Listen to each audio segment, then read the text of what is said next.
Quand je présente le premier cours de mémoire, j'insiste sur une seule chose, c'est de choisir un sujet dans lequel vous preniez du plaisir. Et je pense que Séverine a vraiment pris du plaisir à faire ce mémoire. Après, c'est un mémoire un peu casse-gueule quand même, tous ces mémoires qui concernent le savoir-être, le centrage, l'empathie, la relation soignant-enseigné, c'est souvent des sujets très très casse-gueule, dans lesquels ça part un petit peu dans tous les sens. Et Séverine elle a fait un mémoire super bien parce que c'est référencé, ça part en aucun cas dans tous les sens, c'est extrêmement structuré. Et j'ai eu la chance d'assister à sa soutenance. Et quand je l'ai entendu parler de l'empathie pendant sa soutenance, je me suis dit, ce discours-là, il faut qu'il soit entendu par les étudiants et par les ostéopathes. Donc c'est pour ça que j'ai demandé à Séverine de venir présenter son mémoire ce soir. Voilà. Je vois que l'empathie est probablement une qualité qui se fait rare, vu le côté un peu clairsemé de cette salle. Et ben, je suis sûr que tu feras une très bonne ambassadrice de l'empathie.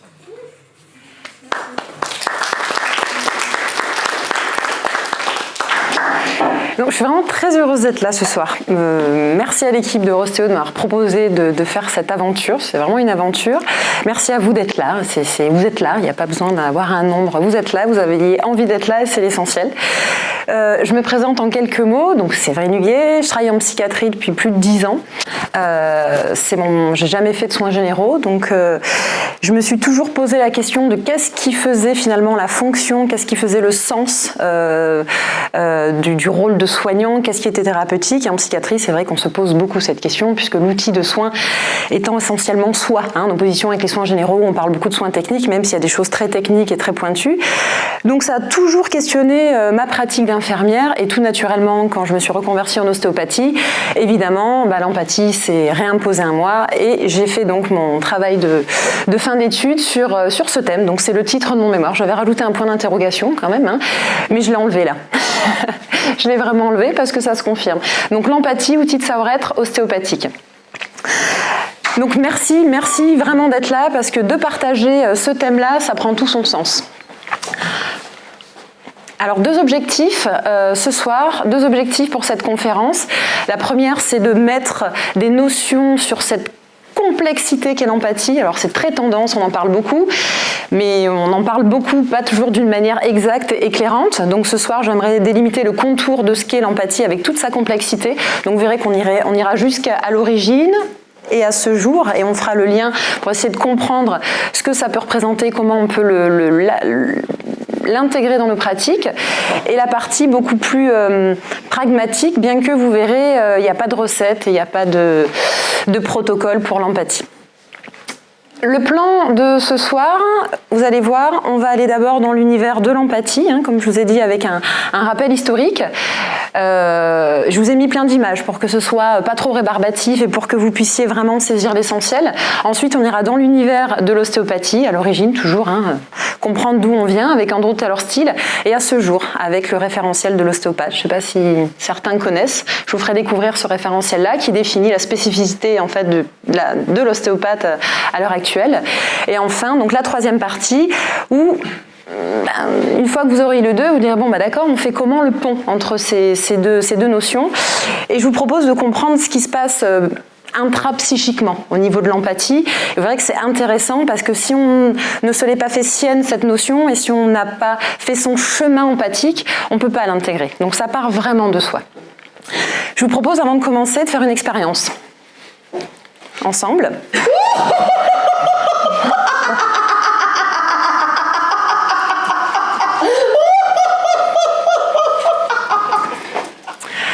Ça y est, c'est fini. Je vous remercie. Moi, j'ai vu toutes les métamorphoses sur vos visages. Vous avez dû voir les miennes aussi. Donc, rassurez-vous, on est tous capables d'être empathiques et on a tous le matériel en nous. Simplement, qu'est-ce qu'on en fait et dans quel but précisément en tant qu'ostéopathe ?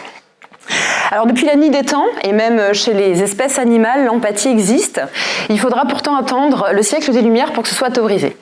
Donc vous inquiétez pas, je vais faire quelque chose de très très synthétique sur cette période-là. Donc siècle des Lumières, petit rappel. Damien, ça va te plaire de la théorie. Donc 18e siècle, un courant littéraire et artistique qui s'oppose à l'obscurantisme. Donc le but étant pour eux de mettre en avant la connaissance et la transmission des connaissances, notamment scientifiques. Et grâce à eux, tous les philosophes en Europe se sont penchés sur la question de comment on peut avoir accès, faire connaître l'expérience de l'autre. Donc se proposer en fait d'étudier comment on peut connaître l'humain, non pas par la raison, mais par les émotions. Et on a eu des réponses très étonnantes pour le XVIIIe siècle. 1739, c'est la naissance du concept de sympathie, qui est l'ancêtre de l'empathie. Alors la sympathie, elle est définie à l'époque comme un phénomène de contagion émotionnelle qui est universel, qui est automatique et naturel. Donc on s'était déjà rendu compte finalement de cet aspect de l'empathie et ils l'ont mis en lumière avec un éclairage un peu scientifique quand même pour l'époque, avec les moyens en tout cas qu'ils avaient. Ils se sont rendus compte que le mimétisme corporel était présent chez les animaux, à but de cohésion sociale, de survie de l'espèce, et ils se sont rendus compte que par l'imitation interne, je vais vous lire précisément ce que définit cette notion-là. J'accède intuitivement à l'état affectif de la personne en face de moi par une imitation corporelle de l'autre. C'est exactement ce qui s'est passé dans la petite expérience. C'est-à-dire qu'au niveau neurovégétatif, on a reçu cette information et on l'a associée à une émotion. Alors on l'a fait inconsciemment, certes, mais ça s'est passé. Donc voilà, à l'issue de ce XVIIIe siècle, déjà, ce que le terme de sympathie représente. On n'en est pas encore à l'empathie. Il va falloir aller en Allemagne, dans le monde de l'art. Alors la psychologie esthétique, ne vous inquiétez pas, c'est très simple. C'est une discipline qui se propose d'étudier l'origine du sentiment du beau. Voyez. Elle est avec nous ce soir. Alors on aime, on n'aime pas, mais toujours est-il qu'on peut rarement rester indifférent face à cette œuvre-là, comme tant d'autres. Et qu'est-ce qui se passe? Ils ont mis à jour qu'en fait, on projetait de soi dans l'œuvre. C'est-à-dire qu'au-delà de la forme, de la couleur, qu'on trouvait belle ou pas belle, on arrivait à symboliquement projeter de soi. Et c'est grâce à ça qu'on pouvait accéder au sens, à une compréhension de l'œuvre et au sens qu'avait voulu transmettre l'artiste. Ils appellent ça le symbolisme sympathique. Donc on est encore dans le terme de sympathie. Et Monsieur Vischer, qui est philosophe de son état, qui a mis ça à jour, son fils a continué ses études et lui a inventé un mot qui voulait se démarquer d'une notion de sympathie, qui était un peu tombée en désuétude dans le langage commun. Et donc, c'est en allemand, je vais m'appliquer, je me suis beaucoup entraînée, le terme Einfühlung, qui signifie ressentir de l'intérieur. Donc là, vous avez compris qu'on est déjà à l'issue de cette fin de 19e siècle dans l'esprit de l'empathie. Ça va? Voilà pour le rappel historique. Donc ensuite, à travers le temps, multitude de disciplines sont penchées sur cette question de l'empathie pour l'éclairer, pour approfondir. Donc on a tout d'abord la psychologie naissante à l'époque qui nous apprend qu'en fait l'empathie détermine dans la relation le fait qu'on a conscience que l'autre est semblable mais différent de nous. Un dessin qui explique très bien. L'empathie, elle est là. Voilà. Elle est là. Mais pour avoir accès à ça, il faut avoir conscience de soi, de l'autre, sans confusion, et pouvoir avoir en tête cette dimension de la relation, de ce qui est mis en commun. Donc le 19e siècle et la psychologie nous apprend ça. Ensuite Freud, bien sûr Freud a théorisé aussi. Alors lui il l'appelait pas la sympathie, lui il l'appelait l'identification. Et l'identification, c'est ce qui marche très bien dans les films de super-héros par exemple. Le temps d'un film, on a les pouvoirs du super-héros et on partage ses caractéristiques. C'est la définition de l'identification. Le jeune enfant, pareil, je ne sais pas s'il y a des parents ici, l'imitation, le jeu de répétition, tout ça fait que l'enfant, à force de s'approprier les caractères de ses premiers autres, les parents, arrive ensuite à se créer une vision du monde et à travers toutes ces expériences, arrive à se constituer. Voilà. Donc la psychanalyse aussi met à jour ce phénomène-là qui est dans le développement finalement de l'enfant et qui très tôt dans nos vies, même à la naissance, l'enfant quand il entend d'autres bébés pleurer, pleure aussi. Il y a déjà quelque chose d'inné au niveau empathique. Freud ne s'arrête pas là. Ce premier niveau, donc je vous l'ai dit, qui est automatique, qui était déjà découvert au XVIIIe siècle, la notion sympathique de l'empathie, mais il découvre un deuxième niveau. Un niveau, cette fois-ci, plus réflexif. C'est-à-dire qu'à partir de ce qu'on ressent, d'un point de vue physiologique, on l'intellectualise, on le décode pour donner du sens, pour le remettre dans le système de référence de l'autre. Exemple, ce qui peut être une nouvelle dramatique pour vous n'est pas forcément pour le patient. Je prends l'exemple d'une consultation. Et inversement, là, vous pourrez y mettre une teinte dramatique ou complètement triste. Le patient peut le vivre d'une manière tout à fait différente. Donc, au-delà du partage des émotions intuitives, c'est de mettre du sens dessus. Et lui, il définit que dans la relation thérapeutique, c'est un facteur essentiel qui crée le contexte, la relation thérapeutique. On verra plus tard, on y reviendra. Donc on sait qu'il y a plusieurs niveaux d'empathie et que par un effort de conscientisation, on peut faire quelque chose de ce sentiment assez primitif qui nous habite chacun. Alors comment ? Pour ça, c'est M. Carl Rogers, si certains le connaissent, psychologue, c'est pas lui, psychologue de son état. C'est un Américain qui a mis en place une thérapie centrée sur la personne qui se base vraiment sur la notion d'empathie. Alors, qu'est-ce qu'il dit ? Pour lui, l'empathie, je vais vous lire la définition, sa définition. Être empathique pour un thérapeute, c'est percevoir le cadre de référence interne d'autrui, ce qu'avait déjà pointé Freud, aussi précisément que possible avec les composants émotionnels et les significations qui lui appartiennent au patient. Comme si l'on était cette personne, mais sans jamais oublier la condition du comme si. C'est-à-dire qu'on a conscience que le vécu de l'autre n'est pas le sien, et pour autant on peut l'accueillir comme différent d'une autre. Pour ça, il nous explique qu'il y a une attitude d'écoute. L'écoute empathique, pour lui, c'est d'abord la notion de respect. Alors, plus précisément, il nous parle du respect dans le sens du non-savoir. C'est-à-dire qu'on ne part pas avec des a priori ou des préjugés sur le patient ou sur la situation qui nous amène. On l'accueille. Cette histoire d'accueil inconditionnel. Faut-il encore aussi pouvoir faire le calme à l'intérieur de soi, ne pas être parasité par ses propres préoccupations ou conflits internes. Et c'est ce qu'il appelle l'authenticité. Donc être à l'écoute de soi, pouvoir si besoin faire le calme en soi pour accueillir le vécu de l'autre. Et le stress, le manque de temps, le besoin de reconnaissance, toutes ces choses qui nous appartiennent à nous, thérapeutes, au niveau personnel, peuvent tout à fait être mises en jeu et venir perturber l'empathie dont on voudrait faire preuve dans la relation avec le patient. Parce qu'il ne suffit pas de vouloir, c'est un vrai processus et un vrai travail volontaire. Donc, je trouvais que cette citation correspondait pas mal à la définition de l'accueil inconditionnel dont nous parlait Carl Rogers. Et encore plus intéressant, il nous dit qu'avec l'empathie et avec cet espace relationnel d'accueil où peut émerger la confiance, on peut révéler des ressources du patient. C'est-à-dire qu'il peut, par là même, changer, prendre conscience de certaines choses qui lui appartiennent, et on imagine être bien plus acteur de sa prise en charge. Ce qui, je vous rappelle, en empathie est quand même un de nos axes aussi, que le patient soit acteur de soins et puisse s'investir, comprendre et s'investir dans la prise en charge. Donc pour ça, il nous explique qu'il y a des ajustements conscients à faire entre ce qui se passe à l'intérieur de nous, ce que nous renvoie le patient, et ce qu'on va apporter dans cet espace relationnel, au profit du soin du patient, et non pas au profit d'un manque de temps, d'un énervement interne, etc. Toujours se poser la question, est-ce que je suis capable d'être empathique, là, tout de suite, maintenant ? Qu'est-ce qui pourrait perturber ma capacité à intenter d'être empathique ? Le patient, il vient avec tous ses problèmes, c'est pas son rôle. Nous, on a été formés et il attend de nous cette posture-là, qui est déontologique, mais pas seulement. On avance encore un peu et on arrive aux neurosciences. Je ne sais pas si quelqu'un reconnaît cette image. C'est la photo qui illustre le livre des neurones miroirs. On y reviendra plus tard. Les premières découvertes aux États-Unis par Paul Ekman, c'est un psychologue aussi qui a découvert comment on pouvait se partager les émotions. Il a fait des études partout sur la planète, dans des tribus de cultures très différentes, et sa conclusion est assez étonnante.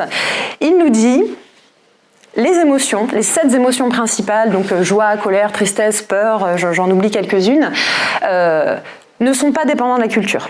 C'est universel. Quelle que soit la culture, on est capable de ressentir et de transmettre à l'autre notre état intérieur. Parce qu'on a les mêmes codes, ça veut dire la même chose. C'est ce qui s'est passé tout à l'heure. Pareil dans l'expérience, on est traversé par la même vague émotionnelle.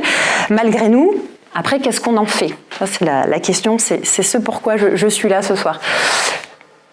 Donc voilà, toutes ces micro-mimiques et gestuelles corporelles sont identiques sur la planète et sont partageables par tous.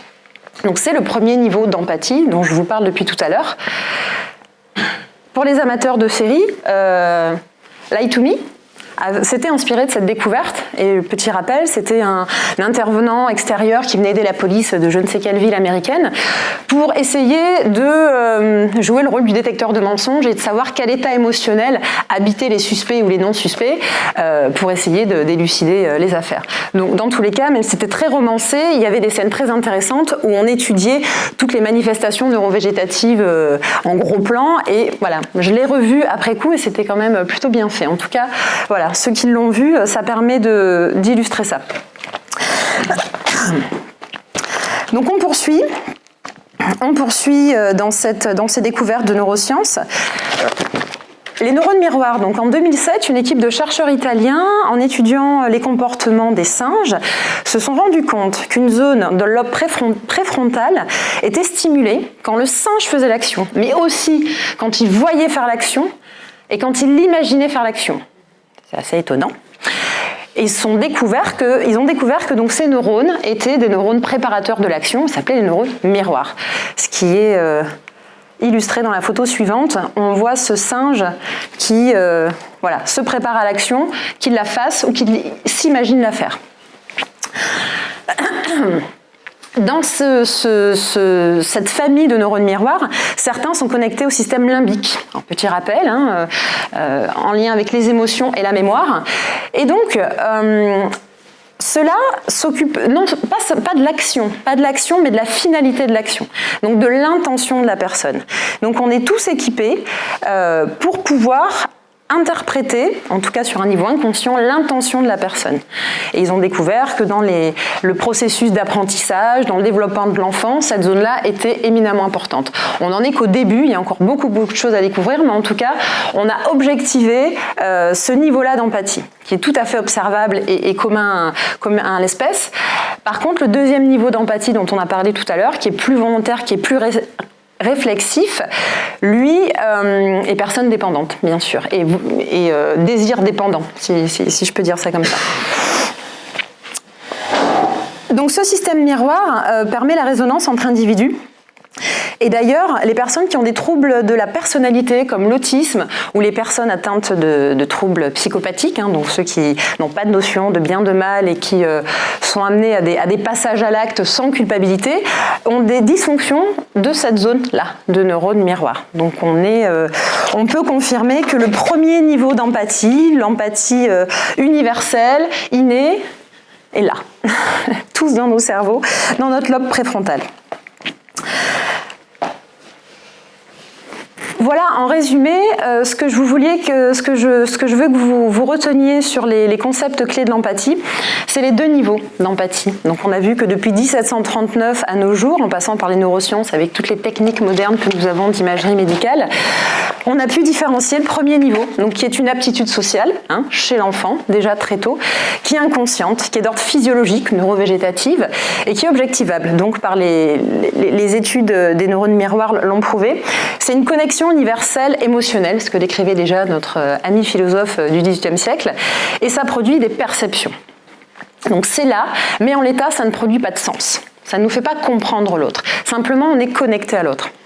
Le deuxième niveau d'empathie, c'est nous, là, ça c'est sur cet aspect-là, sur ce niveau-là, que nous, ostéopathes et professionnels de santé, on va vraiment pouvoir s'intéresser pour développer notre potentiel empathique. Donc c'est une posture consciente, réflexive, introspective, là encore, il s'agit de notre intériorité et de comment on perçoit le monde extérieur à l'intérieur de soi. Ça se développe par l'expérience, donc tout le monde peut le développer. On est tous égaux par rapport à ça, et ça produit du sens. Et c'est ça qui, à un moment donné, fait que l'empathie est éminemment importante à intégrer à nos savoir-être et à nos outils de soins en ostéopathie. Donc facteur de relations thérapeutiques de qualité et révélateur de ressources du patient, comme on le disait. Et donc à l'issue d'un engagement personnel du thérapeute en relation avec son propre rapport à l'empathie. Je vais vous laisser sur cette notion-là. On reviendra sur la troisième partie, sur comment développer ces ressources empathiques. Je vous invite maintenant à aller découvrir le monde de style. Et on va remonter pour ça à l'invention de l'ostéopathie, même avant l'invention de l'ostéopathie. Mais je vous en prie, vous arrivez juste au moment où je parle de l'ostéopathie. Merci.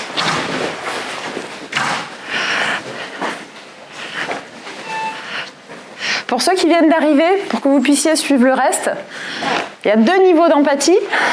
Comme ça, pour les autres, ça permettra, on sait que c'est la répétition qui fait l'apprentissage. Premier niveau d'empathie. Vous m'entendez? Je le refais pour vous, pour que vous puissiez suivre après. Donc, premier niveau d'empathie, c'est inconscient, c'est physiologique et c'est observable. Les neurosciences l'ont fait. Et ça produit des perceptions. C'est une connexion universelle au sein de l'humanité. On est tous capables, en entendant un cri, en voyant quelqu'un tomber, de dire « Ah, j'ai eu mal pour toi ». Et effectivement, c'est ce qui se passe. J'ai eu mal pour lui. Même si je n'ai pas mal dans mon corps, j'étais presque prêt à avoir mal pour lui. Et le deuxième niveau d'empathie, ce pourquoi je suis là ce soir, pour réfléchir à ça et donner des pistes, c'est le deuxième niveau d'empathie qu'on peut développer. C'est la ressource qu'on a en ayant une posture consciente, réflexive, introspective, qu'on va pouvoir développer et produire du sens. En gros, ce que tu dis. Donc maintenant que tout le monde est au point sur la notion d'empathie, et j'espère que ça vous a éclairé, en tout cas ça vous a permis de voir ce que n'était pas l'empathie. Souvent des confusions avec la compassion, la sympathie, c'est pas ça.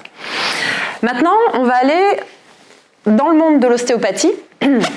Et je vais vous montrer, partager avec vous ma vision d'Andrew Taylor-Still, qui n'est pas vraiment celle qu'on a l'habitude d'entendre, de quelqu'un qui a une approche plutôt mécaniciste, très axée sur la technique et les savoirs théoriques.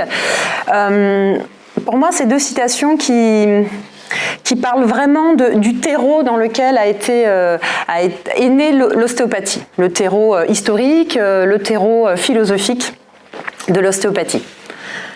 Donc Andrew Taylor-Still, que tout le monde connaît ici. Donc né en 1828, fils d'un père médecin et pasteur méthodiste, il grandira dans la ferme familiale aux États-Unis. Donc très tôt, Andrew Taylor-Still est baigné dans ces valeurs religieuses du méthodisme. Donc le méthodisme, c'est un courant issu du protestantisme qui prône la moralité sociale, qui prône la recherche de perfection dans la spiritualité personnelle et qui prône également la recherche de perfection de l'individu.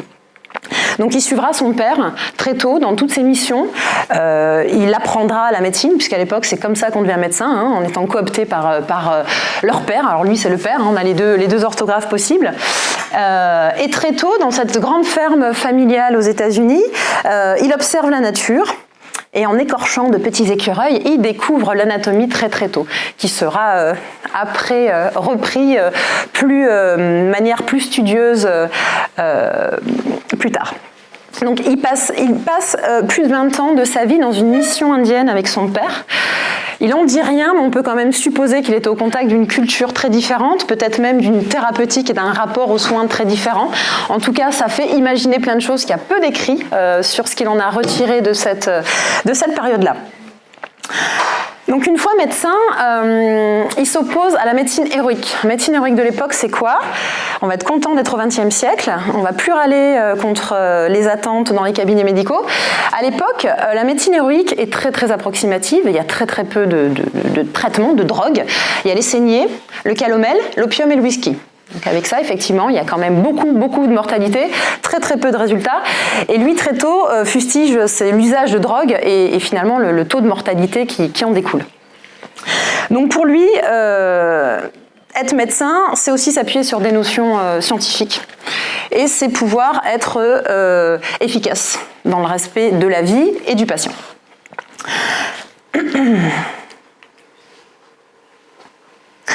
Donc il s'engage ensuite dans la guerre de sécession, à ce moment-là aux États-Unis, donc entre anti-esclavagistes et abolitionnistes. Lui, de par son parcours et ses valeurs, est dans le camp abolitionniste, et il découvrira d'autres courants de pensée, tels que le naturalisme, donc croyance selon laquelle la nature détient en elle la force curatrice contre les maladies, donc c'est un ancêtre du vitalisme aussi après, qui sera cher à Steele, et il ouvre son champ de perception, il s'éloigne un peu de ses valeurs religieuses en découvrant d'autres manières de penser, et il commence à se créer une vision en tout cas idéale de ce que pourrait être la médecine. Là aussi, le philosophe Spencer, il le dira que ça a été le philosophe qui l'a le plus inspiré, et lui offre un cadre théorique dans lequel il va pouvoir vraiment expérimenter ses savoir-faire. Donc le lien structure-fonction, c'est Spencer, le lien de cause à effet, la notion de globalité, tout ça, c'est des choses qui avaient été à l'époque découvertes et théorisées par Spencer, et lui l'a repris et l'a intégré dans sa future discipline que sera l'ostéopathie. Steele et son savoir-penser, sa raison toujours primordiale pour ne pas être dans une médecine héroïque, du visé raté comme il l'appelait à l'époque. Donc, pour moi, Steele, avec les lectures, d'ailleurs je vous encourage à lire un livre qui a été fait par un des étudiants ici, qui parle du Moyen-Âge de l'ostéopathie et qui remonte dans les temps immémoriaux et qui fait aussi des parallèles avec Hippocrate et Steele. Dans une période où il y a un vrai bouleversement sociétal, donc aux États-Unis, on est quand même sur des nouvelles libertés individuelles qui s'amorcent, une réforme des mentalités de la médecine, pareil pour l'époque d'Hippocrate, et tous les deux prônent finalement le non-usage des drogues, surtout en priorité des devoirs vis-à-vis du patient, c'est-à-dire de ne pas lui nuire, ce qui est à l'heure actuelle dans la médecine héroïque n'était pas du tout une préoccupation. Loin de là. Donc lui, il prône une posture plutôt humble du médecin au service de la compréhension du patient, avec raison.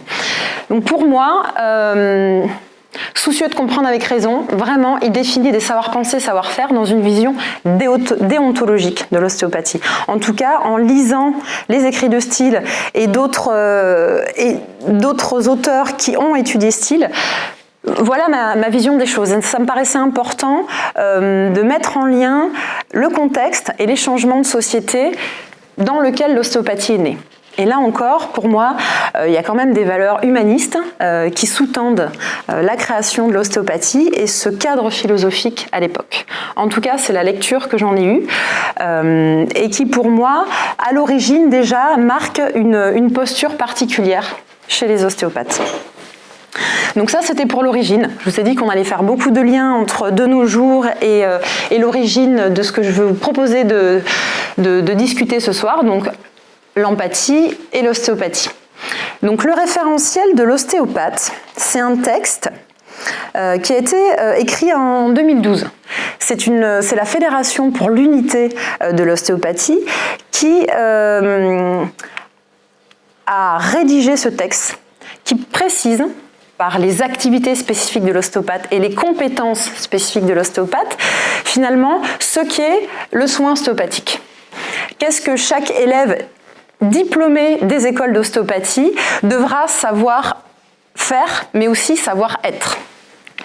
Donc ce référentiel, il a été initié après les recommandations de l'OMS en 2010 sur la formation des ostéopathes. Et là, on s'est rendu compte qu'il y avait encore une hétérogénéité au niveau de la France et des écoles, parce qu'il manquait un socle commun des valeurs, finalement, et du savoir-penser ostéopathique. Donc c'est pas quelque chose qui a vocation à trouver des responsabilités ou à se substituer à la loi de 2002, mais plutôt à l'éclairer. Qu'est-ce que c'est que ce métier, ce titre d'ostéopathe, et qu'est-ce que les professionnels sont censés avoir comme posture et comme technique? Je vous propose de commencer par la définition de ce référentiel de l'ostéopathe. Est-ce que quelqu'un le connaît ? Non, personne. Donc il est en ligne, vous pourrez le lire si ça vous intéresse, c'est assez intéressant. En tout cas, ça complète énormément ce qui est enseigné aussi dans les instituts de formation en termes de contenu pédagogique, etc. Là, on est sur quelque chose peut-être de plus, comme à l'époque stylienne, d'un cadre philosophique.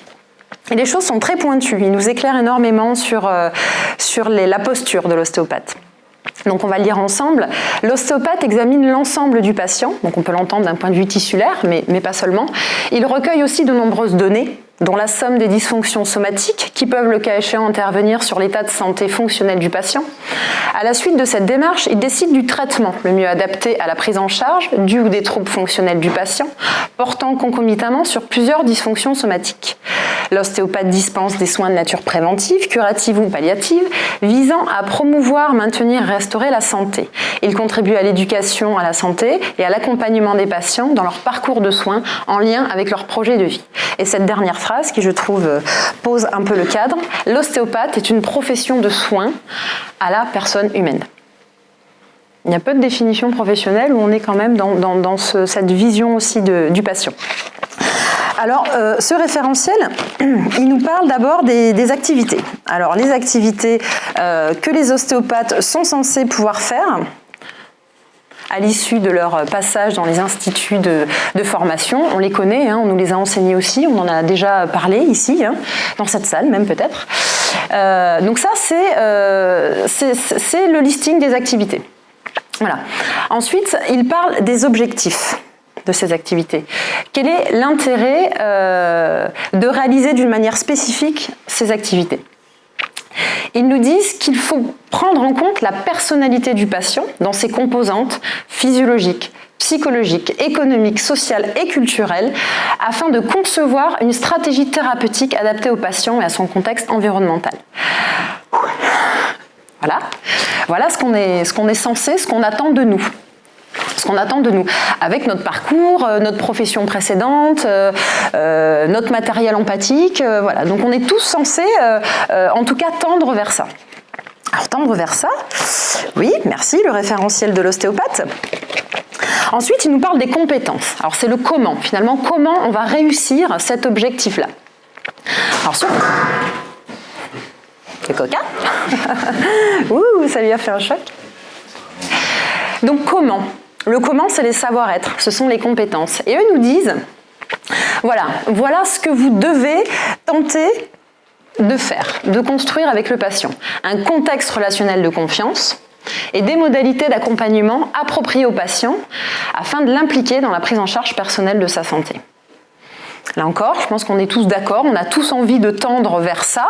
Là encore, il nous éclaire heureusement sur les moyens et les modalités. Donc comment ? Déjà en instaurant une relation thérapeutique. Alors la relation thérapeutique, c'est ce qui est commun à tous les professionnels de santé, finalement c'est la déontologie. C'est le respect de l'intimité, c'est le droit à l'information et c'est aussi notre posture, ne serait-ce que de pouvoir être propre, être habillé correctement, avoir un lieu en capacité d'accueillir correctement un patient. Ça c'est le cadre commun à tous les professionnels de santé. L'ostéopathe n'y échappe pas. Mais ils vont plus loin. Ils disent, dans la deuxième compétence, vraiment ils nous invitent à créer une alliance thérapeutique. Alors moi qui ai travaillé en psychiatrie, ça c'est tous les jours, on nous forme et on nous fait réfléchir à qu'est-ce que c'est que cette alliance thérapeutique et comment on peut réussir à une collaboration mutuelle. Déjà on n'est quand même pas tout à fait sur les mêmes rapports de place, on est sur un rapport symétrique de place. Une collaboration mutuelle, le partenariat entre le patient et le thérapeute dans le but d'accomplir les objectifs fixés, ces objectifs communs. Je vous rappelle ce que disait Carl Roger, que pour créer un contexte relationnel favorable à la confiance et à l'efficience du soin, il fallait pouvoir avoir des objectifs communs et il fallait cheminer ensemble. Que le patient, dans cet accueil inconditionnel, soit perçu comme quelqu'un qui pouvait aussi nous apprendre quelque chose et qui allait être acteur de son soin. Et ça, la manière dont on le considère va évidemment conditionner la place que pourra prendre ou pas le patient. Donc ça, c'est le thérapeute qui l'instaure et je vous invite à réfléchir à ces notions-là et à savoir ce que ça peut changer dans les pratiques, la notion de collaboration. Alors là où j'ai cru avoir une attaque cardiaque quand j'ai fait mon mémoire, c'est quand ils nous expliquent, parce qu'ils sont allés vraiment très loin, ils ont vraiment étayé leur réflexion, et ils nous disent que pour créer une alliance thérapeutique, en tant qu'ostéopathe, eh bien on a plusieurs moyens de réalisation. Les moyens de réalisation sont adopter un positionnement adéquat en termes de langage, d'attitude. Hein. Regardez, il est beau là. Hop, il est là. En faisant preuve d'une écoute attentive et d'empathie. C'est écrit noir sur blanc. Alors, ils ne le définissent pas, mais en tout cas, c'est associé à un savoir-être et un moyen au service de l'alliance thérapeutique et en accueillant le patient avec respect et courtoisie. Ce qui là, effectivement, se rapproche plus de la déontologie que de l'alliance thérapeutique, mais de toute façon, les deux sont liés et les deux sont indispensables. Donc, à partir de là, on peut réfléchir à ce qui se produit dans la relation thérapeutique avec le patient en termes de distance. En termes de distance, c'est-à-dire que la manière dont nous, on accueille et on perçoit le soin et la place du patient va conditionner finalement l'espace relationnel qu'on lui propose et dans lequel il va pouvoir s'inscrire. Je trouve qu'il est assez parlant, ce dessin. Donc là, on fusionne. Hein. C'est peut-être des patients qui ont envie de vous tutoyer, qui vous posent des questions perso, qui veulent savoir, qui veulent être le même, hein, réduire cette distance et finalement être dans une relation fusionnelle. Sauf qu'on le sait bien, dans cette fusion, on ne peut pas soigner en fait. Hein. C'est pour ça que les proches ne peuvent pas être soignants et qu'il faut bien cette distance et cette posture qui ne soit pas complètement submergée dans l'autre et fondue dans l'autre. Donc on ne peut pas soigner avec de la sympathie et cette distance thérapeutique est vraiment importante à comprendre pour l'instauration de l'alliance thérapeutique. Comment on peut collaborer ? Dans quelle posture on est chacun pour collaborer au service du soin du patient ? Donc la compassion, ah bah mon pauvre monsieur, oui bah mon pauvre monsieur, d'accord, mais là aussi sous cette forme de pitié ou de compassion, finalement la réalité de l'autre, oui, va être validée, mais on ne va pas du tout mettre en valeur ses ressources et ses potentiels. Donc on passe à côté de cette dimension qu'appelait Carl Rogers, le fait d'être un révélateur pour le patient. Aussi, de ses propres ressources, de la connaissance qu'il peut avoir de lui et de ce qu'il peut en faire dans le soin. Et donc l'empathie qui serait je suis là, mais je saute pas avec toi, je comprends ce qui t'arrive, mon pauvre, bouge pas, je vais t'aider. Mais on va pas tomber ensemble. Et ça c'est l'empathie. Donc en conclusion, ce référentiel d'ostéopathe, il nous dépeint une approche empathique de l'ostéopathie, hein, pour que les interactions deviennent une alliance thérapeutique et que le patient soit bien le sujet du soin et pas l'objet. Donc là aussi, une position qui ne soit pas dans la toute-puissance, dans la supériorité, et non plus dans du copinage. Parce qu'on ne peut pas avoir une juste distance si on est dans une position extrême. Là aussi, sur le juste milieu et le maintien du juste milieu. On verra dans la troisième partie que tout ça, c'est une histoire de régulation de soi, qui va ensuite réguler la relation avec le patient. Donc le professionnel devra consolider ses capacités à mettre en place et à réguler le contexte relationnel dans un but collaboratif. Là encore, on n'est pas tout seul. Le patient, on a besoin de lui, il a besoin de nous et il faut le comprendre pour pouvoir adapter le soin au plus proche de ses besoins et de sa réalité. Et l'établissement et le maintien de cette alliance thérapeutique repose sur l'équilibre distance-proximité au sein de la relation, mais également sur nos propres résistances à l'empathie. C'est le sujet de la troisième partie qui va être, je pense, l'occasion pour vous de vous poser les questions pour vous-même, avec vos exemples, vos propres exemples en cabinet ou en clinique, hein, pour ceux qui sont encore étudiants. Et je veux vraiment ce soir vous éclairer sur ce qui se passe à l'intérieur de soi, dès l'enfance, hein, puisque c'est bien de ça aussi dont il s'agit, l'origine de l'empathie, et comment adultes et professionnels et ostéopathes de santé de surcroît, on est capable d'utiliser ça et de développer cette capacité empathique si on en a le désir. Bien sûr. Donc cette troisième partie, j'aime bien celle-là. Je vous laisse la découvrir. Alors, ça résume bien le paradoxe de l'empathie, qu'il ne suffit pas de vouloir, il ne suffit pas d'avoir de bonnes intentions pour être empathique, il ne suffit pas de bien connaître l'autre pour être empathique, parce qu'on peut aussi être dans un paradoxe soi-même, on peut aussi être dans un mésusage de l'empathie. Le couple en est un bon exemple.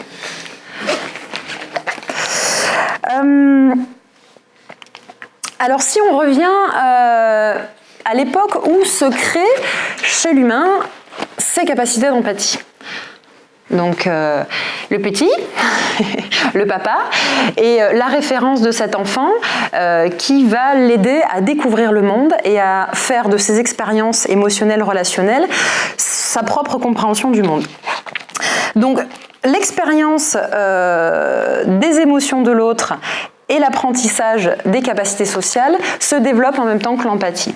Donc il y a 2 périodes charnières, essentiellement bien sûr que ça se passe, mais il y a quand même deux moments clés. C'est le stade du miroir, à 1 an à peu près, où l'enfant va être capable, vous savez, le coucou, tout ça, il se dit « Ah, mais je ne suis pas le prolongement de ma mère ou de mon père, j'existe, je suis un individu différencié de l'autre ». Voilà. Et ça, on l'a plus ou moins bien passé, tous. Il a fallu renoncer à notre toute-puissance infantile. Il a fallu faire apprentissage de la frustration, de la réalité de l'autre, qui m'impose aussi ses réalités, ses exigences, en essayant un petit peu de moduler, de frustrer les nôtres. Donc ça, c'est compliqué, l'enfant met longtemps avant d'accepter ça. Les adultes aussi, parfois. En tout cas, c'est à ce moment-là que ça se passe. Et donc à 4 ans, c'est une empathie dite cognitive. C'est-à-dire qu'on est capable, dans cette 2e période clé, donc la première c'est le stade du miroir, on voit l'autre, on est capable de comprendre que l'autre est différent de nous, et à 4 ans, à peu près, l'enfant est capable de comprendre que sa vision du monde est différente de la vision du monde de l'autre. Donc c'est là, à travers les jeux, on fait comme si, on fait semblant, etc. On se met à la place des autres et on commence à comprendre qu'on n'est pas tous pareils et qu'il va falloir concilier avec l'altérité de l'autre. Et ça, c'est très long à apprendre à fonctionner comme ça. Donc le jeu de l'enfant, JE, se constitue à travers le jeu, JEU. Ça, tous les psychologues qui sont penchés sur le développement de l'enfant, Winnicott et bien d'autres, l'ont prouvé, l'ont théorisé. Donc si je résume, dans les premières années de sa vie, l'enfant fait l'apprentissage de ce qui se passe dans le mécanisme d'empathie et il découvre aussi son penchant négatif, c'est l'emprise. Et il va falloir qu'il apprenne à réguler ces deux, puisque dans la relation à l'autre, bien sûr, avoir l'approbation du regard de l'autre, être aimé par l'autre, et en même temps ne pas se sentir menacé par l'autre. Donc l'empathie a toujours son ennemi caché pas loin, l'emprise, le désir d'emprise ou la peur de l'emprise que l'autre peut avoir sur nous. L'empathie fonctionne comme ça. L'antagonisme, on le sait en ostéopathie, les muscles antagonistes et autres illustrent bien ces 2 courants que l'enfant apprendra plus ou moins à gérer.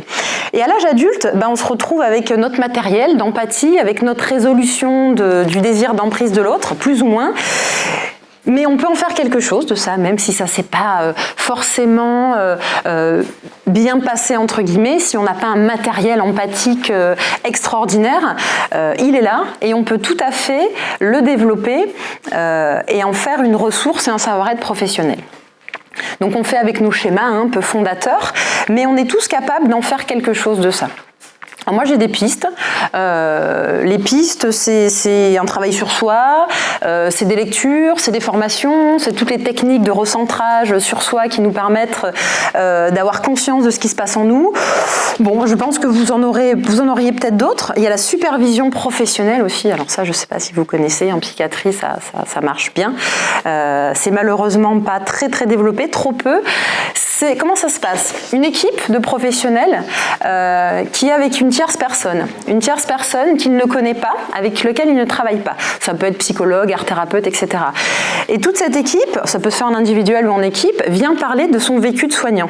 C'est-à-dire comment je peux être en difficulté dans une situation, comment je peux avoir de la colère, une difficulté sur certains types de prise en charge, comment moi je me sens, comment la peur vient dans certaines situations me submerger et du coup j'ai des réactions de mise à distance. Voilà. C'est questionner comment, avec soi, qui on est, sa personnalité, on peut être soignant. Faire le lien avec les deux, réfléchir sans cesse à nos blocages, à nos conflits, pour essayer de mettre à distance, d'élaborer autour de ça, avec l'équipe, quand c'est fait de manière collective, et pouvoir évoluer et toujours garder en tête qu'est-ce que je fais là, quoi.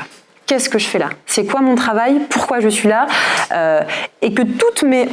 On essaye, bien sûr, c'est un objectif, on tend vers que mes interventions et ma manière d'être soient au service du soin. et du patient.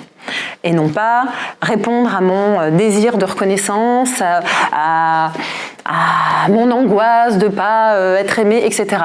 Donc, si on a conscience de ce qui se passe et de ce qui se trame sous notre envie et notre posture de soignant, on peut être vraiment soignant à ce moment-là. Je pense. En tout cas, se poser les questions. Et comme on est tous dans le soin ici, alors avec des professions différentes avant d'être ostéo, je pense que quand même, c'est des choses qui ont dû tous nous traverser à un moment donné. Ensuite, qu'est-ce qu'on en fait? Est-ce qu'on a vraiment envie d'aller creuser? Et pourquoi? J'insiste vraiment ce soir pour vraiment vous faire passer le message qu'on a chacun son chemin empathique avec ce qu'on est et ce qu'on n'est pas, et qu'on peut en faire quelque chose de ça. Parce que potentiellement, c'est aussi une ressource. C'est une ressource, ça se développe.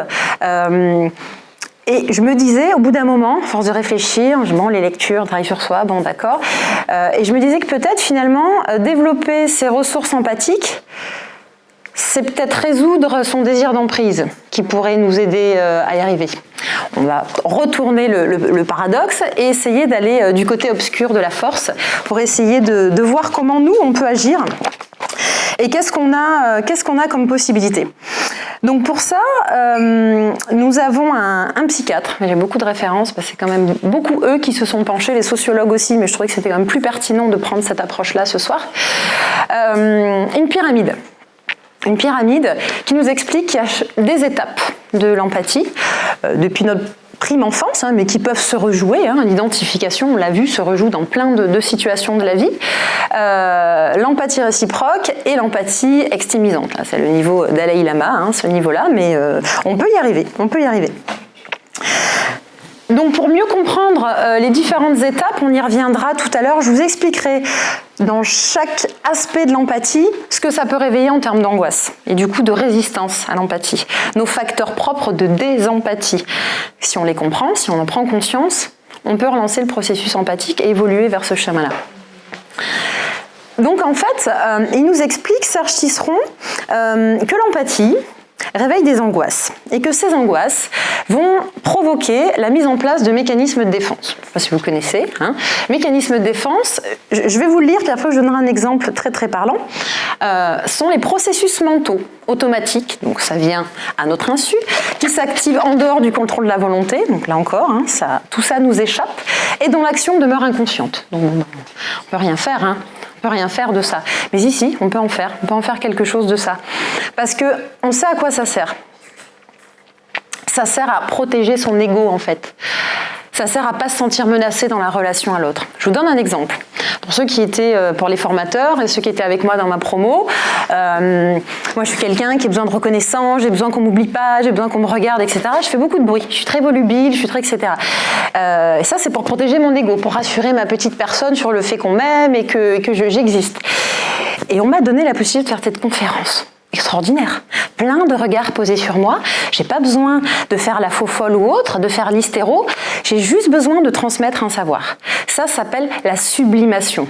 C'est-à-dire que socialement, je veux mettre en place quelque chose qui est tout à fait reconnu et qui, moi, va me permettre d'être valorisé et de ménager mes failles et ma fragilité.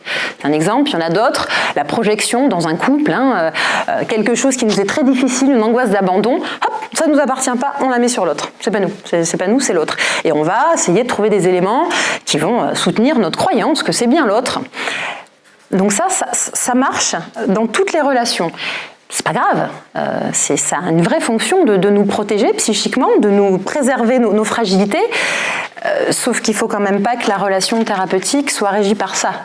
Parce que sinon, on vient régler nos propres problèmes et c'est compliqué d'être à l'écoute des difficultés du patient. Alors ces mécanismes de défense, il reprend chaque niveau de la pyramide et nous explique sur chaque aspect de l'empathie ce que ça va réveiller en nous. Donc on va les voir, on va les survoler assez simplement pour que vous compreniez les enjeux de chaque étape.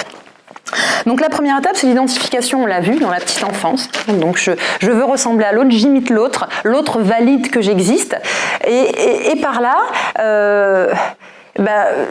il pourrait me manipuler aussi. C'est-à-dire que l'autre, je lui accorde un pouvoir, qu'est-ce qu'il va en faire ? Cette angoisse inconsciente d'être manipulé. Alors comment on va se défendre de cette peur de la manipulation ? eh bien, en tant que thérapeute, et je pense que vous l'avez constaté, soit vous-même en ayant mis en place ça, malgré vous, alors il n'y a pas de jugement, hein, on est là pour une réflexion et pour essayer de cheminer vers l'empathie, vous avez peut-être observé, vous en tant que patient, chez des médecins qui étaient devant leur ordinateur, qui vous serraient à peine la main, qui étaient dans une supériorité, un rapport pas très très symétrique hein, dans la relation. Alors en fait, qu'est-ce qui se passe pour lui ? Il vous met à distance. Il ne veut pas que vous le touchiez. Il ne veut pas que vous touchiez à sa fragilité, en fait. C'est pour ça qu'il vous met loin. C'est pour ça qu'il ne vous regarde pas.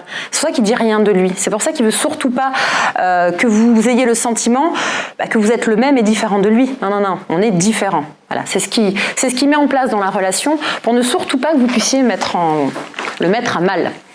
Voilà. Donc voilà ce qui se passe sur ce premier niveau d'identification.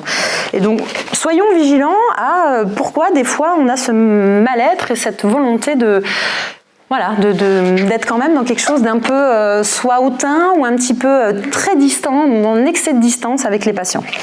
Peut-être que c'est ça en fait qui se joue, parce que ce patient-là, il nous rappelle je sais pas qui, ou il nous met dans une situation qui nous évoque, qui nous fait écho. Mais le patient, il n'y est pour rien, c'est nous, c'est nos résonances à nous. Et ça, l'intérêt d'en être conscient, c'est-à-dire qu'à un moment donné, on sent, on est capable de se dire, ok, premier niveau d'empathie, oulala, il me dérange, ça va pas là. Lui, j'ai pas envie, je le sens pas, j'aime pas ça, enfin, j'aime pas. Et non, j'aime pas. Mais pourquoi ? Il n'a rien fait, lui. Il a le droit d'avoir une tête cabossée et puis de ressembler à notre vieil oncle qu'on ne pouvait pas supporter étant gamin. Sauf que ça nous appartient. Et si on en prend conscience à un moment donné et qu'on se dit « Attends, alors, ok, ça me fait ça, calme intérieur.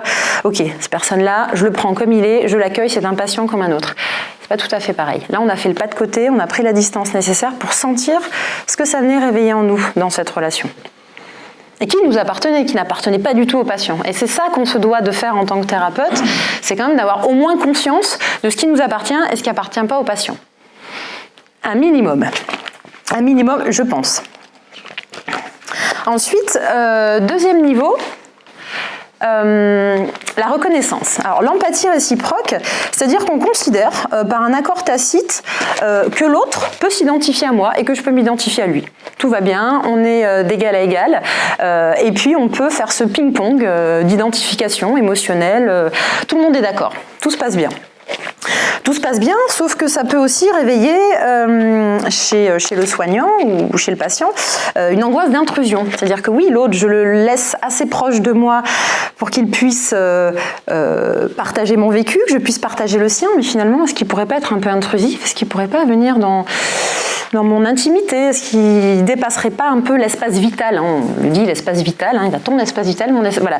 Est-ce qu'à un moment donné, il n'y aurait pas cette angoisse, ce risque qui puisse être intrusif dans ma vie, dans mon intériorité ?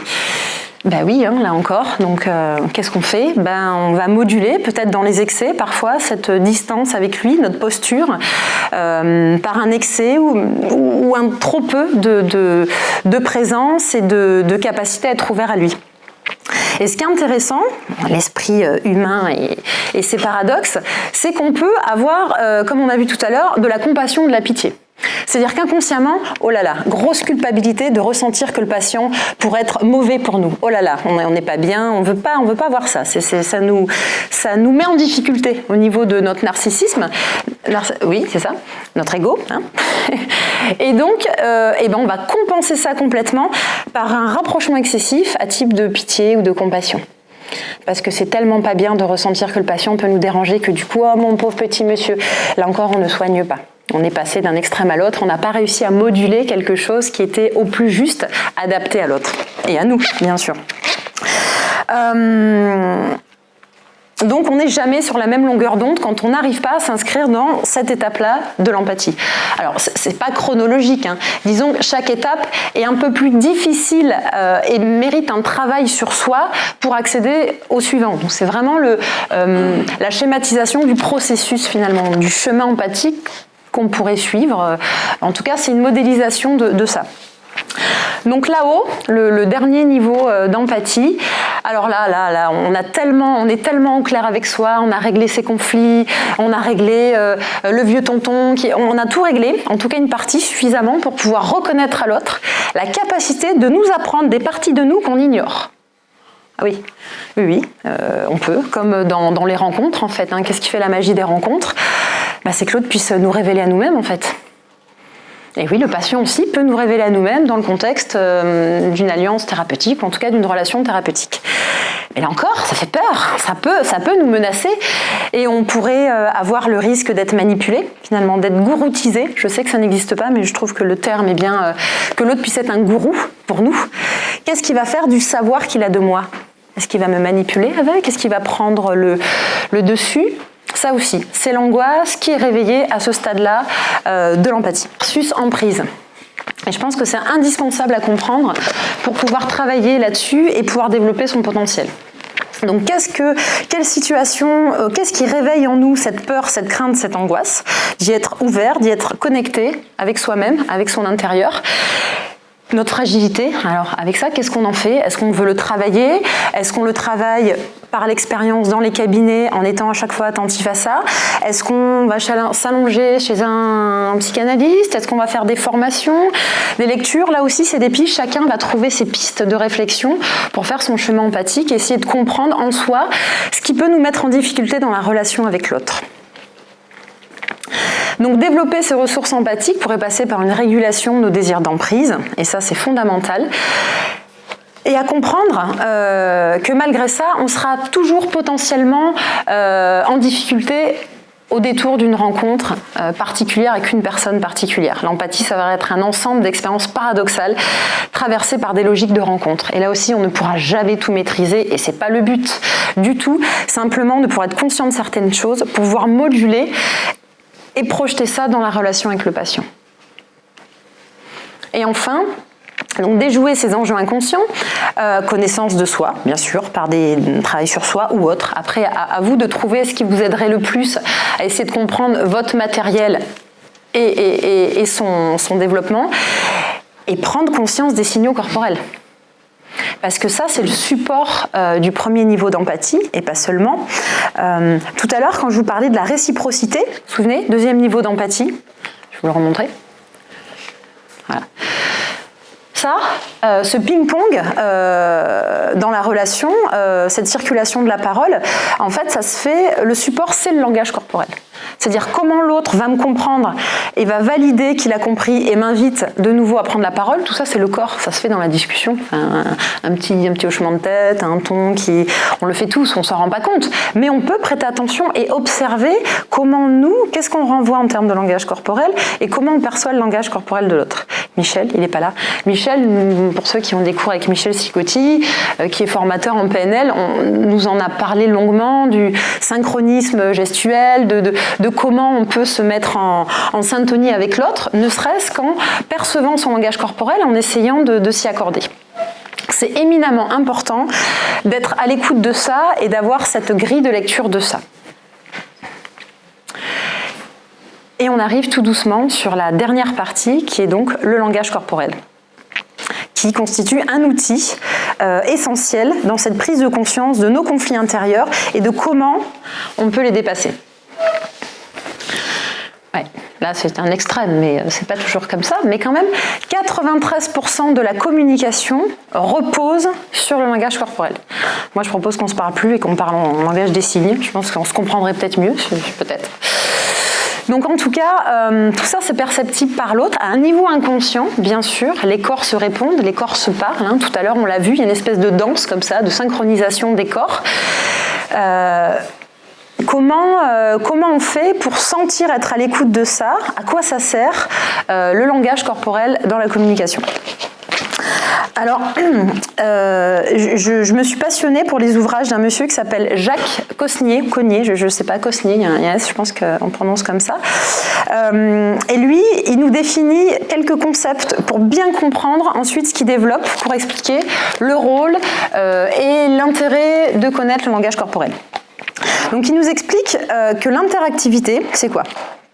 Ce qu'on produit entre deux personnes, donc la discussion, entre guillemets, par quelqu'un qui est tantôt émetteur, tantôt récepteur. Celui qui parle, celui qui écoute, c'est le fameux ping-pong. Du coup, ça crée une vraie dynamique. Et il explique que cette discussion, cet énoncé, passe par deux canaux, le canal verbal et le canal du corps, canal kinésique. Voilà, c'est ce qu'il explique. Les 93%, c'est donc le canal kinésique. Alors, à quoi ça sert ? Il a étudié ça et il nous explique qu'en fait, le canal kinésique a pour intérêt deux choses. Il exprime, entre guillemets, le discours, il vient habiller le discours. Donc le vocal, ce qu'on appelle le son de la voix, les pauses, les petits onomatopées, comment on va habiller le verbal, en fait, le mot. Parce que le mot en lui-même, si on vous... Il ne faudrait même pas une voix, il faudrait le lire. Quand on lit un mot, ou quand quelqu'un nous dit un mot, ça n'a pas du tout le même effet. Parce que lui, nous l'a envoyé avec l'enrobage, avec ce qu'il voulait nous signifier, avec son corps avec. Et on voit bien que quand quelqu'un nous dit quelque chose, c'est pas entendu et perçu si c'est une autre personne qui nous le dit. Et ça, on le voit à différents niveaux et dans des exemples de la vie courante. Donc cet habillage est essentiel dans la compréhension de l'autre, dans ce qu'il veut nous faire comprendre. Et également, ça permet une dynamique dans la discussion. Ne serait-ce que dans la circulation de la parole, je vous en parlais, ça c'est des choses qu'on fait sans s'en rendre compte. Et pourtant, des fois, quand quelqu'un nous coupe toujours la parole, on se rend compte qu'il y a un truc qui ne va pas, là, ça ne se fait pas naturellement, il y a quelque chose qui n'est pas naturel. Et là, on peut commencer à se dire, mais alors, il se passe quoi là ? Qu'est-ce qu'il nous dit ? Qu'est-ce qu'il nous renvoie dans son corps ? Qu'est-ce qui fait qu'à un moment donné, ce dynamique, ce naturel dans les échanges ne se fait pas ? Donc, ça coordonne, ça rythme, et ça permet surtout de s'assurer ce que l'autre comprend de ce que je lui dis. Ça, c'est hyper important. Est-ce qu'il me comprend bien ? Est-ce qu'il entend le verbal ? Est-ce qu'il comprend les 7% ? Est-ce que j'ai assez enrobé ? Est-ce que j'ai enrobé de manière cohérente avec les 7% pour que l'autre le comprenne ? Et inversement, quelqu'un qui nous dit « ça va ?» non, on sait quoi ? C'est le verbal qu'on prend en compte ou c'est le nom de la tête ? C'est quoi ? Il y a des gens qui ont des attitudes comme ça, qui disent « moi, ça va super bien ». Ça va bien, quelqu'un qui est tout fermé comme ça, ou en tout cas il y a un malaise à un moment d'honnêteté. Et là aussi, à voir, est-ce que ça vient de la relation avec le thérapeute ? Est-ce que c'est sa journée à lui, son état à lui ? Tout ça, en tout cas, c'est très compliqué de proposer un soin ostéopathique à quelqu'un qui est dans la fermeture et qui n'est pas bien. Donc là, c'est notre travail aussi pour créer une base relationnelle et des bonnes conditions de réalisation du soin, d'avoir conscience de ça et de pouvoir le travailler et le développer. Il a aussi découvert, ce monsieur, il a découvert des choses fortes, intéressantes au sujet de la communication, donc des émotions. Il y a deux aspects. Il y a l'aspect émotionnel et émotif. Donc l'aspect émotionnel, c'est donc, comme disait monsieur Damasio, les émotions, c'est de l'ordre du neurovégétatif, c'est une réaction à un stimuli extérieur, et ça se passe sur le théâtre du corps. Voilà. Ensuite, il y a le deuxième niveau, c'est la communication émotive. Et là, c'est la réflexion. C'est-à-dire que l'analyse de qu'est-ce qui se passe dans mon corps, je vous dis les mêmes choses depuis tout à l'heure, mais parce que c'est vraiment ce qui se passe. Il y a vraiment instinctivement et de manière naturelle ce qu'on va ressentir de l'autre et qu'est-ce qu'on en fait après. Et lui, il explique vraiment que l'empathie est un élément essentiel dans cette communication émotive. C'est-à-dire la compréhension de l'autre, qu'est-ce qu'on va associer comme sens, comme théorie, à ce qu'on va percevoir de l'état émotionnel de l'autre. Là encore, je vous reparle de Carl Rogers, il faut comprendre comment pense l'autre. Sinon, on lui applique notre manière de penser à nous. Et là, on passe à côté, quoi. On passe à côté de l'autre. On reste dans notre connu, on reste dans notre ego qui n'est pas attaqué, qui n'est pas menacé, mais on passe à côté de la rencontre, on passe à côté d'un soin ostéopathique qui, je vous rappelle, est de l'ordre d'une collaboration. Donc, comment on arrive à avoir cet accordage affectif entre le patient et soi ? C'est bien en étant attentif à ça. Je vous invite à lire des ouvrages, mais avant tout de pouvoir, vous, être à l'écoute de vous-même et de sentir, d'observer aussi, des fois d'être conscient, de voir la position, en disant mais qu'est-ce que je renvoie à l'autre ? Qu'est-ce que veut dire mon langage corporel à l'autre ? Qu'est-ce que je lui renvoie ? Et ne serait-ce que de se poser ces questions-là, déjà, vous verrez, dès lundi, ce sera déjà un petit peu différent parce que vous allez voir rentrer les patients, vous allez les saluer dans la salle d'attente ou à la clinique de l'école et déjà vous allez voir que le langage corporel, vous allez être beaucoup plus attentif au vôtre et à celui du patient. Et vous allez voir que petit à petit, c'est quelque chose qui va vraiment pouvoir s'accorder et être vraiment en syntonie, au service du soin, au service de la compréhension de l'autre, et que l'autre puisse se sentir en confiance, écouté, reconnu, compris. Et ça, c'est quand même essentiel pour la base de cette alliance thérapeutique dont les ostéopathes sont garants dans le soin ostéopathique, selon le référentiel de l'ostéopathe qu'on a vu tout à l'heure.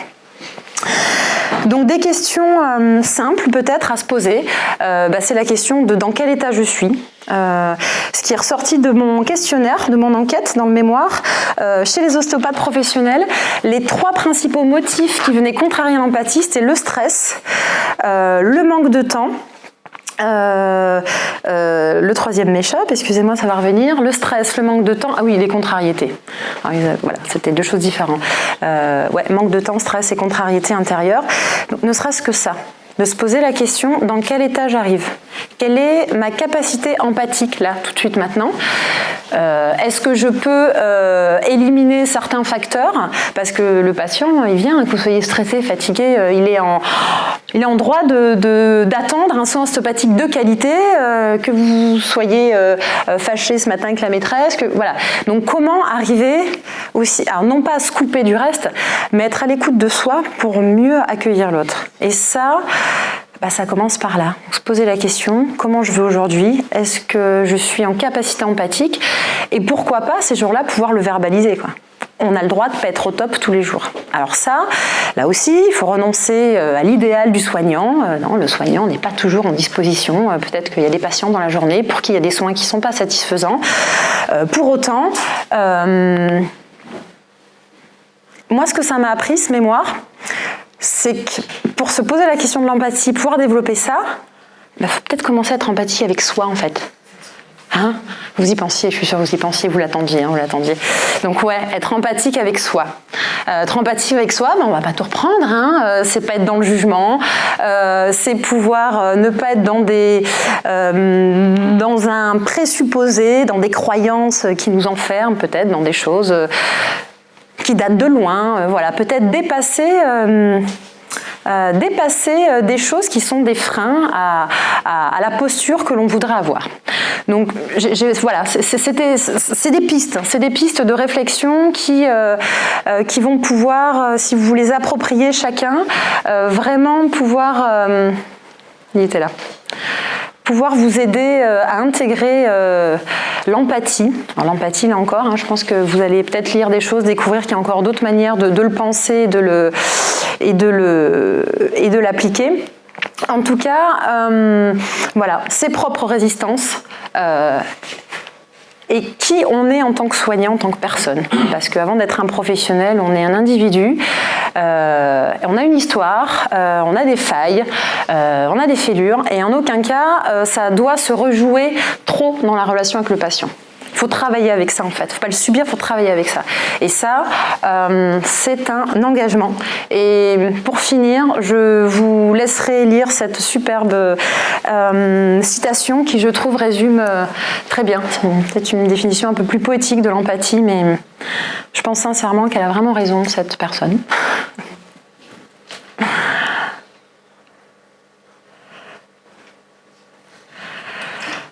Voilà ce que j'avais envie de vous dire ce soir. En tout cas, moi, je vais continuer mon chemin empathique, tendre vers quelque chose qui me convient, et je vous invite tous à découvrir votre chemin et vos outils, si vous le souhaitez, pour arriver à une pratique plus empathique de l'ostéopathie. Voilà.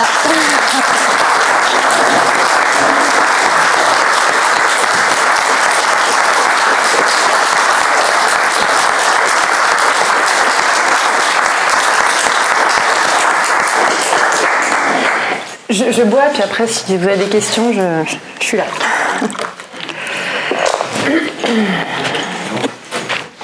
Question de Michel Arif. Oui. Je vais dire, ça ne veut pas dire que c'est une question, c'est un commentaire. Je voulais te remercier parce que c'était très intelligent, très bien parlé aussi. Donc, c'était très très agréable. Tant mieux. Ensuite, je voulais juste faire un petit parallèle entre le patient et le thérapeute, mais aussi entre le formateur et l'apprenant. Donc voilà, je pense que c'est très intéressant pour nous aussi de se mettre dans cette position-là. Et je suggère aussi à notre direction peut-être de faire intervenir Nathalie Séverine pour préparer les cliniques, et aussi peut-être par rapport aux formateurs, s'il y a moyen d'exploiter encore plus ce travail-là. Voilà. En tout cas, pour rebondir là-dessus, Michel. Hein? Non, je vais super sublimer.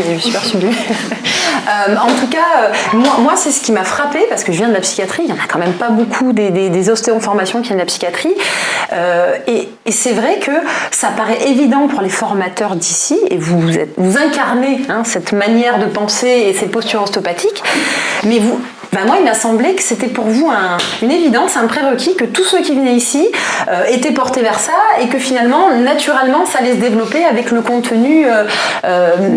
Voilà.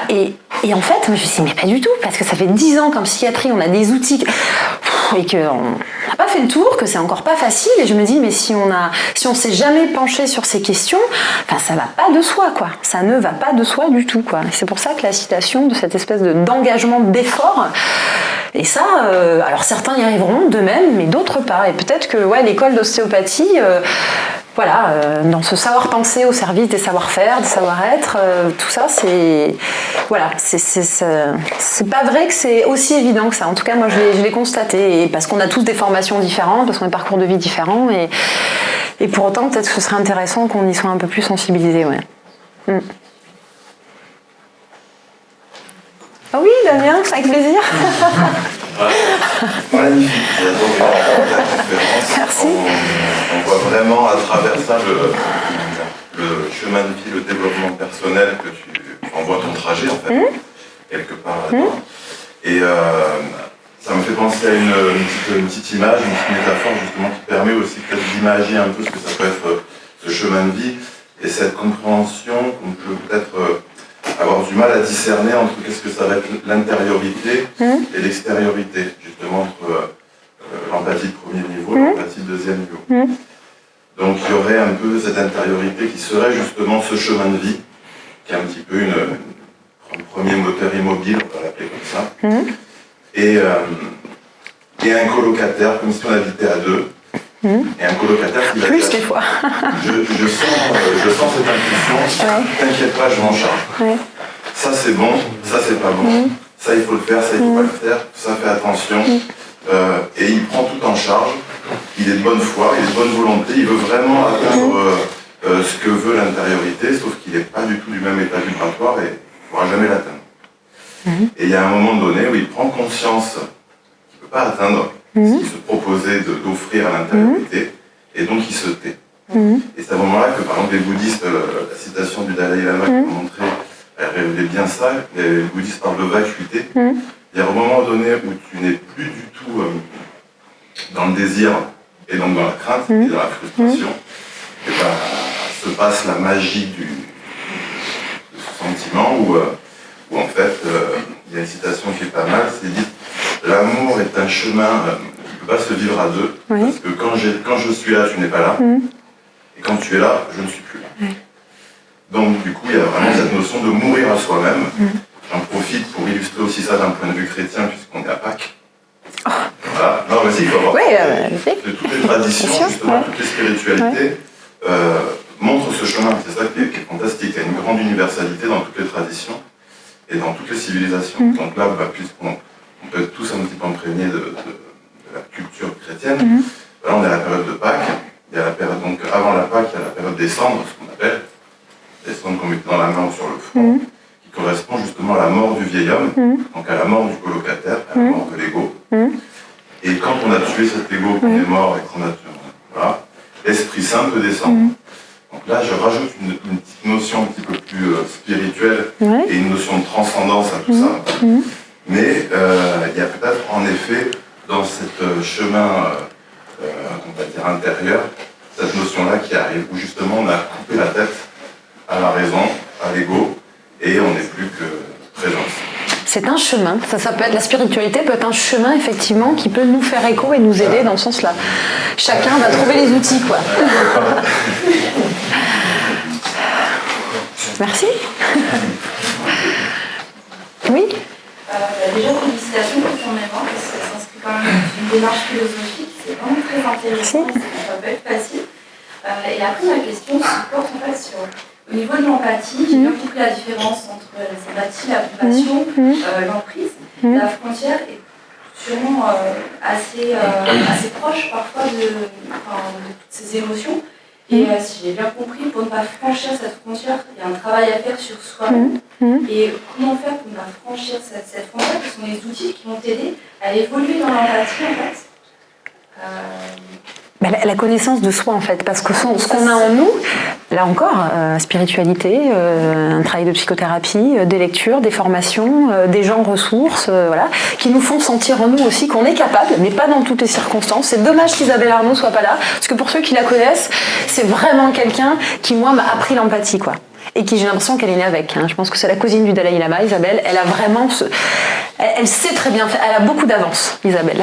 C'est vraiment dommage qu'elle soit pas là parce qu'elle aurait pu peut-être encore bien mieux répondre que moi à ces questions-là.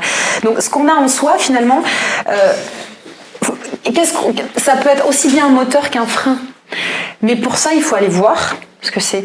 Il faut aller guetter quoi. Faut aller guetter et intuitivement, je pense qu'on a tous idée. On n'a peut-être pas envie d'aller farfouiller, d'aller voir ce qu'il y a derrière les couches. C'est un millefeuille, c'est comme nous. Mais pour autant, qu'est-ce qu'on a à y gagner? On a à y gagner, vous savez, c'est le névrosé en psychiatrie. Eh ben, il a conscience de ce qu'il est. Il en souffre. Et le psychotique, il n'a pas conscience de ce qu'il est. Il en souffre aussi. Donc nous, on a la chance d'être dénévrosés. On peut avoir accès à ce qu'on est. Donc après, à nous de l'explorer et d'arriver à savoir... Et puis nos limites. Et les accepter et pouvoir peut-être les verbaliser à un moment donné aussi, quoi. On a le droit de ne pas être à l'aise, on a le droit de ne pas y arriver, on a le droit à un moment donné, certains patients, on l'a vu, le paradoxe des rencontres, quoi. Voilà, c'est vraiment quelque chose, on ne sait jamais, on n'est jamais à l'abri que quelqu'un vienne et qu'on soit le pire des dédaigneux, voilà, ça nous remet dans des situations, et ça c'est l'expérience, c'est ce qui va faire qu'à force, cette sagesse, ce savoir, et on aura une expérience de nous-mêmes, quoi. Et le patient peut nous y aider, quoi. Donc là aussi, c'est pas une fois que je suis super empathique, ça y est, je peux être un bon soignant. Non, mais c'est-à-dire que l'autre, ce qui va nous renvoyer de nous, ça va être hyper intéressant aussi, hyper important, quoi. Si on considère que ça a une valeur, quoi, et que il est comme nous, il peut nous révéler humainement, quoi. Voilà. Par rapport à ce que tu disais dans la pratique, il fallait faire fi de son ego, de tous ces problèmes. Est-ce que ça n'a pas un rapport avec ce qu'on nous apprend ici, c'est-à-dire le recentrage, être ici, là et maintenant, complètement, pour le patient? Complètement. Et ça me fait écho avec une phrase qui personnellement m'a beaucoup aidé. Sur un cours avec David Dutheil, il avait dit comment on peut sentir un mur si soi-même on est tel. Oui, bien sûr. Bien sûr. Bien sûr. C'est ça, c'est le recentrage en fait. C'est réussir à se recentrer et être là totalement pour le patient. Voilà. Tenter en tout cas, d'être le moins parasité possible. Et si on est parasité, d'en être conscient et de savoir qu'on ne pourra pas offrir un truc optimum, quoi. Et du coup, d'accepter ça aussi, quoi. Et si effectivement ça nous pose problème, de faire en sorte que ça, on puisse à un moment donné moduler le curseur, ce sera toujours là, on aura toujours nos failles, ça fera toujours écho, il y aura toujours des gens qui vont nous mettre dans un truc, on ne sera pas bien, on ne saura plus comment faire. Mais de l'avoir travaillé et d'en avoir conscience, quand on parle de quelque chose, tout de suite déjà ça induit des effets en fait. C'est vrai qu'en psychiatrie, quand on a des réunions cliniques et qu'on parle des patients, 2 jours après, déjà il se passe quelque chose, quoi. Ces patients en santé mentale ont vraiment très peu de filtres, ils ont des antennes. C'est une population qui est d'une humanité, d'une tolérance, mais leçon pour nous, quoi. Leçon pour nous, parce que la différence, ils l'acceptent, quoi. Là où nous, le délire, la personne, c'est beaucoup plus compliqué, mais alors eux, je veux dire, moi l'empathie, c'est eux qui m'ont appris, je vais être claire, leur niveau de tolérance, d'acceptation, de non-jugement, leçon, quoi, leçon de vie, quoi, vraiment. Le jugement. Le jugement et l'auto-jugement, pire que tout, l'auto-jugement. Bon, peut-être. Ouais. Et je pense que c'est la difficulté qu'on a nous en tant qu'ostéopathe, c'est que souvent on travaille seul, on travaille pas en équipe comme dans un centre comme toi, infirmière, et que des fois on a du mal même on discute peu au final de nos patients tous ensemble, on a la richesse quand même de venir à l'ostéo tous et d'avoir de l'échange et de ne pas être enfermé dans le cabinet seul. Mais peut-être que des fois on devrait se poser des questions et plus s'ouvrir. Alors moi j'ai dans l'idée, avec une art thérapeute que je connais, mais ça peut être quelqu'un d'autre, avec ceux que ça intéresse, ça peut être des gens d'horizons très différents, de mettre en place des groupes de supervision, quoi, avec une personne extérieure. Parce que moi, toute seule dans mon cabinet, déjà en équipe, c'était pas simple. Hein, et là, toute seule, vraiment, je me dis, je vais avoir besoin vraiment de cet outil-là, quoi. Et je compte le mettre en place. Et s'il y a des personnes que ça intéresse, on pourrait y réfléchir. Voilà. Je voudrais revenir sur un point que tu as abordé, et qui est un point concernant le traitement des proches. Oui. Donc, effectivement, quand tu dis on ne peut pas traiter les proches, parce qu'il y a une notion de distance, etc. Alors, je parle pour moi. Hein. Moi, je ne peux pas traiter mes proches. Je parle pour moi, alors. Voilà. Ouais. Si tu parles pour toi, c'est tout à fait louable de dire que toi, tu ne peux pas traiter moi, je peux pas. Parce que certains d'entre nous, la plupart d'entre nous, parce que j'entends effectivement que la plupart des collègues ostéopathes, kinésithérapeutes, etc., ont beaucoup de mal à traiter les proches. Je l'entends et je le comprends complètement. Quand j'écoute cette exposé qui est vraiment intéressant, c'est sympa de t'entendre parce qu'en plus on t'a suivi pendant 5 ans et c'est tout à fait intéressant, c'est vraiment de ce que tu es et de ton évolution à la fois personnelle et ostéopathique. L'idée, si tu veux, c'est que moi je me suis souvent posé la question au niveau des proches que moi je traite personnellement. Des fois je me sens un petit peu extraterrestre par rapport à ce que tu décris comme la complexité relationnelle, etc. Je suis un peu moi je suis le manuel de service, quoi, tu vois ce que je veux dire, c'est-à-dire que lorsque le matin je suis dans une contrariété intellectuelle X ou Y, je crois pouvoir, en étant honnête avec moi-même, dire qu'au bout de 5 minutes, je n'ai plus aucune pensée sur cette contrariété et je crois pouvoir dire qu'on a un métier formidable qui nous permet, si on trouve cet axe-là, de sortir complètement. On ne peut pas être concentré à 2 choses à la fois. Donc, si le patient est sur la table, mon attention elle est absolument préoccupée par ce patient-là avec lequel je vais rentrer dans une interrelation, avec lequel je vais induire une relation qui va être une relation empathique, qui est une relation thérapeutique, on appelle avec quelqu'un on va le décrire. Par contre, effectivement, le côté on ne peut pas, le côté toi tu dis je ne peux pas, moi j'ai du mal à traiter mes proches. Moi je me dis, et je traite mes proches, je pense que si mes proches viennent se faire traiter, c'est pas parce qu'ils économisent 60 balles, enfin j'espère pas. Ces proches-là en plus, c'est d'autant plus difficile que c'est extrêmement casse-gueule de traiter ses proches, parce que les proches, ils ont vos coordonnées, ils peuvent vous appeler, ils se vivent avec vous, tout le temps. Ils ont des moyens de pression. Voilà, ce qui veut dire que c'est quelque chose un patient, quand vous le traitez, il n'a pas forcément vos coordonnées, il sait qu'il peut vous appeler tout le monde, mais ce patient-là, vous ne vivez pas avec lui. Et moi, je pense que l'expérience que j'ai dans le traitement de mes proches est une expérience formidable. Et quand je dis formidable, je pèse mes mots. C'est-à-dire qu'il s'est passé des choses sur la table d'examen avec les enfants et avec les enfants que j'ai traités depuis tout petit, mais je n'étais pas le seul à les traiter, hein. D'autres collègues les ont traités aussi, je ne fais pas une rétention de traitement. Mais je me dis comment on peut mieux connaître quelqu'un que quelqu'un à qui on a donné la vie, quoi. Ce sont ses proches, ses enfants, ou alors quelqu'un avec qui on vit, c'est quelqu'un avec qui on partage des moments de vie qui sont des moments d'intimité. L'idée, c'est simplement la distance à trouver autour de ça. Ça veut dire qu'on peut y arriver, on peut arriver à traiter ses proches. C'est sympa de traiter ses proches, ça ne veut pas dire que ça doit être un but en soi de traiter ses proches, mais moi je respecte complètement les thérapeutes qui ont l'honnêteté de dire moi j'arrive pas à traiter mes proches, quoi, parce que j'arrive pas à trouver cette distance, je me laisse envahir par cet émotionnel, et cet émotionnel-là ne me permet pas de trouver la distance suffisante pour avoir une relation thérapeutique adaptée. En tout cas, toi, tu as trouvé du sens et les ressources pour. Alors, ouais, mais je crois que ça s'est fait sans y réfléchir, c'est-à-dire que ça se fait. Comment? Tu avais un super équipement empathique à la base, alors. C'est-à-dire que derrière, le résultat, l'idée que ce qui se passe sur la table d'examen à ce moment-là, puis ce qui se passe ensuite dans le suivi, parce qu'on vit avec quand je parle de mes proches, je parle de la famille proche, il y a des moments qui sont des moments extraordinaires, mais extraordinaires dans ce qui vient éclore au moment même des traitements, des anecdotes, il y en a un certain nombre. Donc, après, eh bien, je peux vous engager aussi, et ça ne veut pas dire que le but ultime, ça va être de traiter ses proches, mais je m'estime du coup un peu extraterrestre parce que j'y arrive, mais ça ne veut pas dire pour autant que c'est un but et un grade absolu d'arriver à traiter ses proches, mais du coup, parfois je me sens un tout petit peu éloigné de la difficulté ou la complexité relationnelle que tu précises et que tu décris.